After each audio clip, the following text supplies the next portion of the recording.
It's a Tuesday, which means it's update day for Arc Raiders, and today we've got the June content update on our hands, coming in with a bit more content for players to engage with, some much needed adjustments and updates to gameplay, and a bit of an update on what to expect when it comes to the lead up for October's Frozen Trail update. Today we're running down everything you need to know, so make sure you drop your thoughts below, drop a like if you enjoy the video, and make sure to subscribe for more Arc Raiders and other FPS content. I'd love to have in the community. Finally, check out my friends over at Advanced GG, where code Espresso can get 10% off your entire order. More on that a little later. For now, let's get into it. So firstly, what are you met with when you boot up Arc Raiders for the first time? Well, firstly, you get a new opening splash page that showcases a little bit about the monthly update, has a brief rundown of a new event, project, and offers from Ermal, along with a new landing page for the new shop update. Now, the new content that came along with this update in particular, in lore, Speranza leadership is teaming up with the nomadic envoys. There's some apprehension from Shani, but perhaps it's what they need. A sort of enemy of my enemy is my friend type of deal, where they don't necessarily trust this nomadic tribe, but it might be something that ends up helping them in the fight against the Ark. But with this, we end up getting a new project, new event, and a few other smaller things here with this. The new project, Converging Paths, comes along with 6 pages with it. Page 1 is a challenge of dealing damage to Ark in the swamp. Then the next couple of pages require you to contribute items you can find in world. And then page 6 is another challenge that will then require you to end up dealing damage with traps like blaze grenade traps, pulse mines, jolt mines, explosive mines, and surge coils.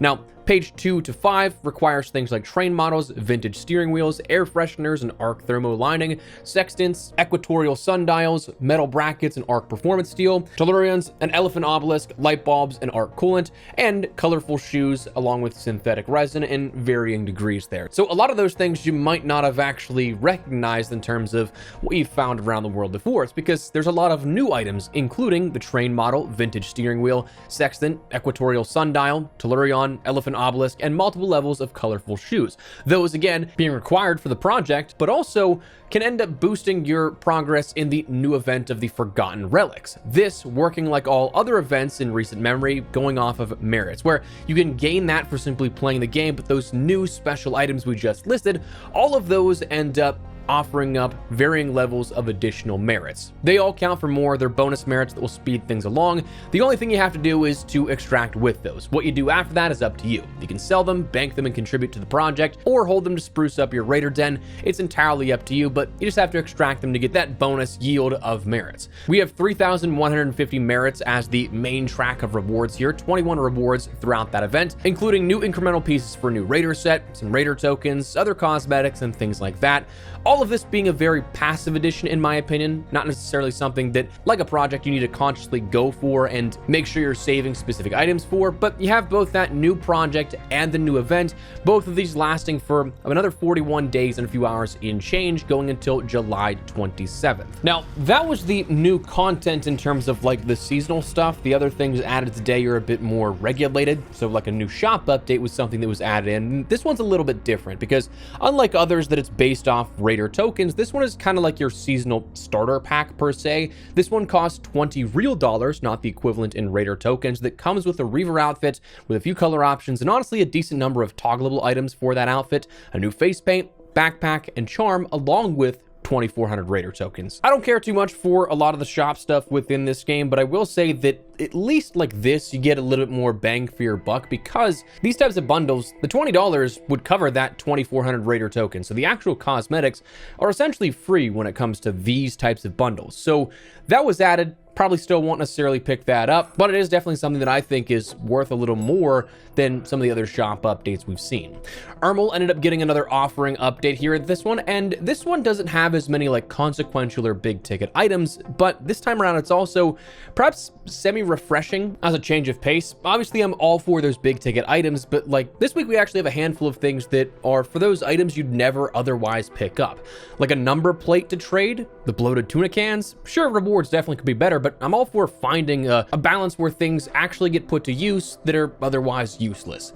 I do also enjoy the fact that this week's blueprint is just the standard trade of a few items, which realistically isn't super tough to find. The spectrum analyzers you can find in Stella, that's about the only like tricky part of that trade, whereas the silver teaspoon set and the fine wristwatch just go into Buried City, look at Grandioso apartments, or honestly most of the other residential locations, and you'll find these in no time. 2 equalizers as well for a relatively cheap price of magnetrons and ion sputters, both found regularly in Stella's assembly area, so not bad in my opinion in terms of like some of the trade value here at this, but it's just some of the stuff probably isn't necessarily the most flashy of items, but anyways, that's what was offered with this week. Now, there were gameplay changes and other updates to the actual core of the game, which we'll touch on in just a second, but a real quick heads up, we have partnered with my friends over at Advanced GG. Again, as we've mentioned, a bit under the radar the last few months, but now going into the summer, ramping that up more and more. Advanced is the healthier energy supplement option where I use it daily as my comparable cup of coffee. Currently drinking that raspberry lemonade. Magic Rainbow Sherbet's also another one that's one of my favorites, but I'd highly recommend, and we actually co-branded that along with a few other items on their site, like a 26-ounce ice shaker. But love this stuff. If you're looking for a replacement for your own cup of coffee, give it a try. If you decide to give it a go, code Espresso and get 10% off your entire order. But no sweat, appreciate you hearing me out on this, and of course, just checking out the videos. Back to it, let's talk about some gameplay changes. Let's firstly talk about map conditions, because there's one thing in particular that I think is going to excite people, but also maybe not to the degree that they have hoped, but it's a nice stepping stone. That being the fact that we now no longer have free loadouts accessible on night raids and close scrutiny raids. They said, we are disabling free loadouts for night raid and close scrutiny to increase the barrier of entry so that players commit to appropriate risk and reward in these scenarios that have better loot. This is a time-limited change that we'll be testing for the next 3 weeks. We may add this limitation to more map conditions in the future after we've observed its impact and analyzed your feedback. So first thing, this is not permanent yet.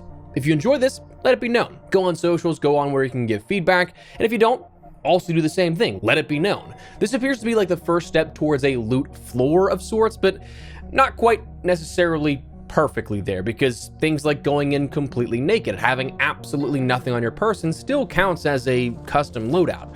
So there's definitely more value in going in with higher tier loot to fight, perhaps, if you're not going to immediately be thwarted by a free kit run, but people that are trying to, like, I don't know, steal the loot out of the assessors in close scrutiny, if they go in naked, they technically can still do that, have a safe pocket, that it is a cheaper option here. So I suppose there's positives to it, but also I think to what extent is subjective. Like, it doesn't necessarily completely cut off all of the issues that people may have with the free kit versus actual kitted loadout debate, but it's a step in trying to go that direction.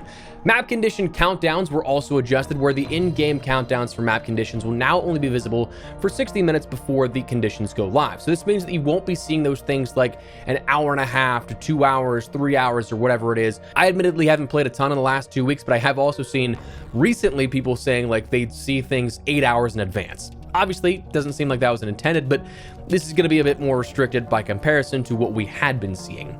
ARK ended up having some big changes here to this, where one in particular was the Rocketeer now will drop rocket ammo when killed instead of the heavy ammo. Personally, I agree with this change. Logically, I think it makes more sense. It is shooting rockets at you. Also makes them a bit more valuable to go for, I think, by changing that yield of what you get for killing the ARK. Honestly, a lot of the times I really wouldn't even go for the Rocketeer, especially because of the salvo that they can have of 3 to 6 rockets at a time, sometimes bugged. But to do all of that for usually one Rocketeer driver and then heavy ammo, it just didn't really equal out in that worth it factor. But this, I think, adds a little more value to that.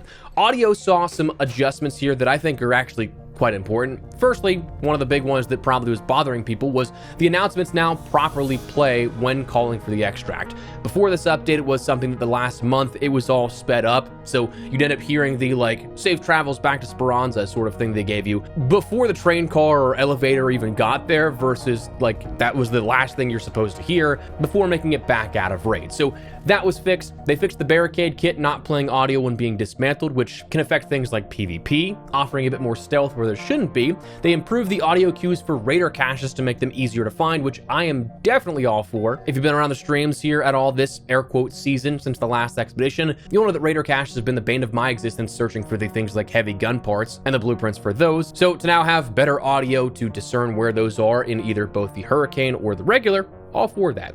They also adjusted footstep volume for standing still, walking, crouching, running, and sprinting, and increased metal slide volume for clearer movement audio, which is definitely something that's going to help you in those context clues. The UI, we saw Irmel's available offers now correctly display the stack sizes, such as the Raider tokens, actually showing that it's 25 Raider tokens as opposed to just a guesstimation.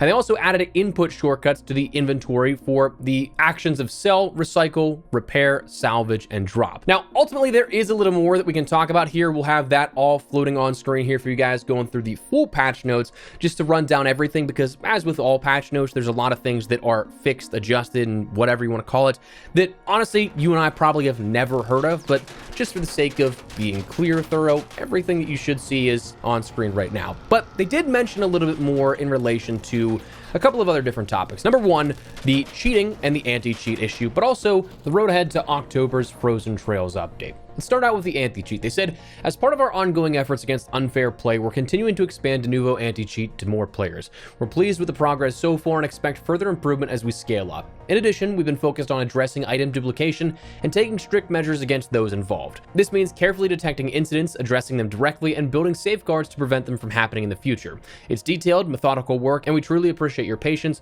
while we see it through.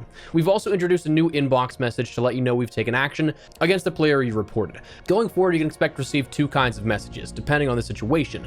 One is an action notice, which is a confirmation sent once a banned player you reported is banned. And then loot compensation is where they identify a cheater who knocked you out, you lost loot, and it'll be returned automatically via your inbox. No report is necessary. They said because these notifications are independent, you may receive both under certain circumstances, and that their commitment to anti-cheat initiatives remains a top priority, and they'll keep you informed as they work to maintain a fair environment. So this kind of just being like an all-encompassing, like, I guess, notice of how you end up interacting with the anti-cheat itself, but also the fact that they've said they're taking action against dupe glitchers, but it doesn't necessarily say if they've closed off or patched up that exploit, so it's still kind of up in the air on that regard. Fingers crossed it's fixed, but they didn't come out explicitly and say, hey, like, this isn't something you're gonna deal with anymore. Instead, they just said they're addressing these directly and taking it like a one-by-one case, it seems like. Other than that, though, the road to October was also detailed, where they said, as you all probably know by now, October is going to mark our biggest update yet. Most of Arc Raiders' team is focused on building the new map, bringing Arc to life, planning new routes of progression, writing quests, testing weapons, and yes, recording new instruments. We know this quieter period is taking some getting used to, and we completely understand the desire for more things to do in-game. The balance for us is providing content in the short term through projects and events, and building something truly substantial for October, and then every 6 months beyond.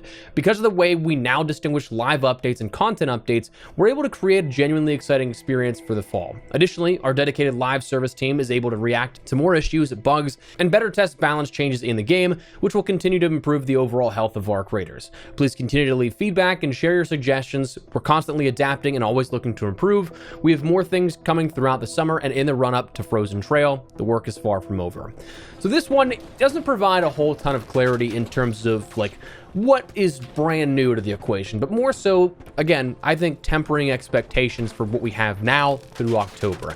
It seems like projects and events are going to be the new sort of norm here at this one. Whether or not we get new weapons, quests, raider decks, which we haven't seen since February, in the time between now and then is still up for debate, but those things already detailed about Frozen Trail is going to be the next substantial update, like thing that you actually are like, wow, that is a huge update, instead of more of just like what we had today, where it tides players over, but like, for how long? So while I definitely have hope in the sentiment that it is going to be the biggest update for Arc Raiders yet in October, from now until then, it still kind of seems like it's just cruise control type of thing, you know? Like, if you've already grinded out hundreds of hours of the game, you're probably going to breeze through this new project, new event with relative ease, and then probably jump back into some other games you may be playing, which is totally fine. But it is something that I feel like this kind of sets the expectation, more so giving us new information about what to expect along the road here.